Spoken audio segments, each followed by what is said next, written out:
हमारे शब्द ही हमारे कर्म होते हैं, अतः इन्हें सोच समझ कर बोलना चाहिए। क्योंकि जो कर्म करता है इंसान तो उसका परिणाम उसे खुद ही भुगतना पड़ता है। तो चलिए समझते हैं इसे एक जीवंत उदाहरण के माध्यम से। महाभारत के युद्ध में महाभारत के युद्ध ने द्रौपदी को बुरी तरह से तोड़ दिया था। वह अपने महल में शांत बैठी शून्य को निहार रही थी। अचानक भगवान श्री कृष्ण जी पहुंचे।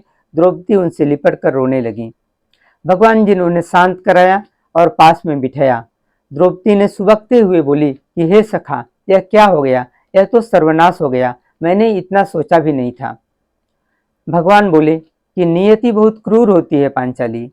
यह हमारे सोच के अनुरूप नहीं चलती, हमारे कर्मों को परिणाम में बदल देती है। भगवान बोले कि तुम तो प्रतिशोध लेना चाहती थी, तुम्हारा प्रतिशोध पूरा हुआ। दुर्योधन, दुशासन ही नहीं, पूरा कौरव ही समाप्त हो गया।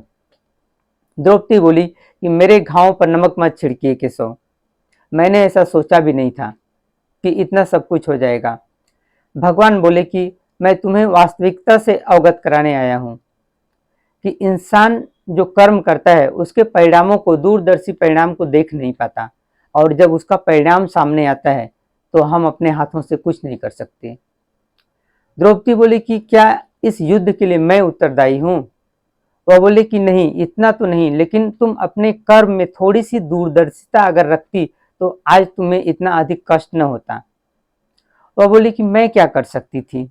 भगवान बोले कि जब तुम्हारा स्वयंवर हो रहा था तब तुम्हें कर्ण को अपमानित नहीं करना चाहिए था, उसे भाग लेने देना चाहिए था। जब तुम्हें 5 पतियों की पत्नी को आदेश दिया गया तुम उसे अस्वीकार कर सकती थी। दुर्योधन को अंधे का पुत्र अंधा कह दिया तुमने और तुम्हारा चीरहरण हो गया। तो वह समझाने लगे भगवान कि हमारे शब्द ही हमारे कर्म होते हैं, अतः इन्हें सोच समझ कर बोलना चाहिए। द्रौपदी कुछ न बोल सकी क्योंकि उसने सब भुगता था, उसके सामने सारी घटना घटित हुई थी। भगवान ने सच कहा था, इसलिए द्रौपदी कुछ नहीं बोल पाई।